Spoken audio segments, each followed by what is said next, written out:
First time ko lang po kasi na tumayo na.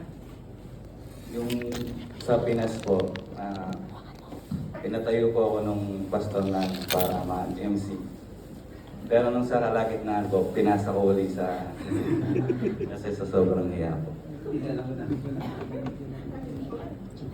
Boss, sa biyaya ni Lord.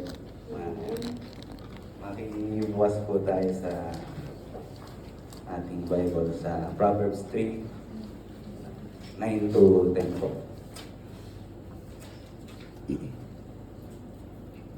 Basahin po natin lahat. Honor the Lord with your wealth, with the first fruits of all your crops. Then your barns will be filled to overflowing, and your vats will bring overflow.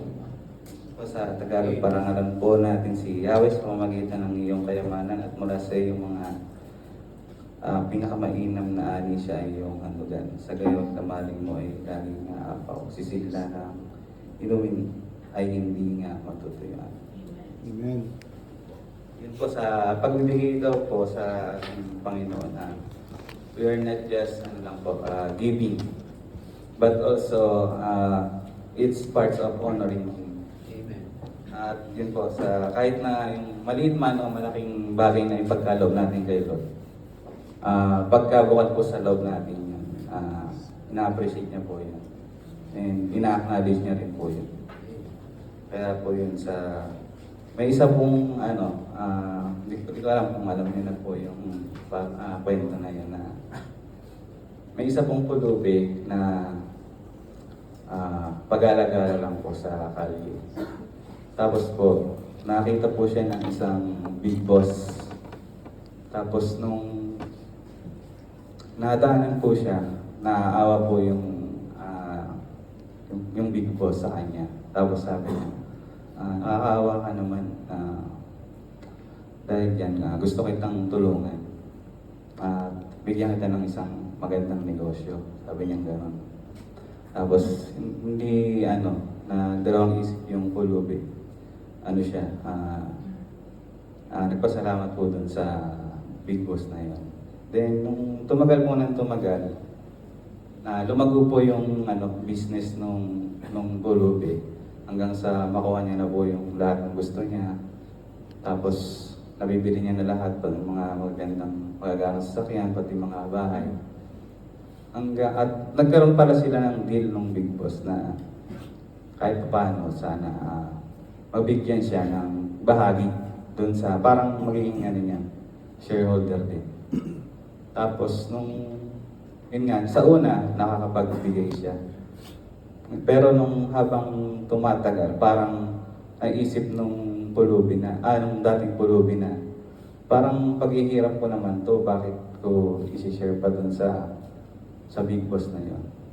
So, habang tumatagal, hindi na siya nakakapagbigay dun sa big boss na yon. Kaya, parang ang pakiramdam niya, sa akin lahat ng paghihirap na to, hindi ko na dapat pa i-share.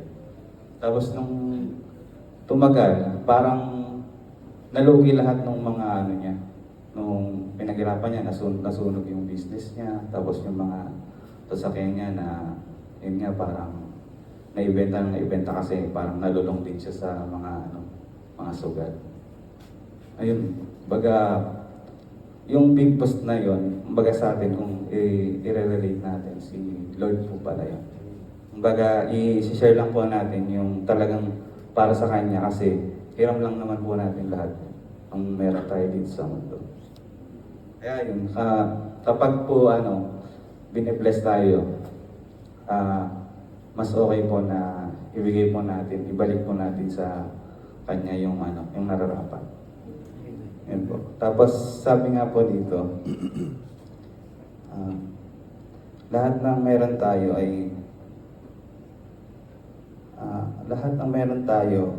ay hiram lang natin sa Kanya. At lahat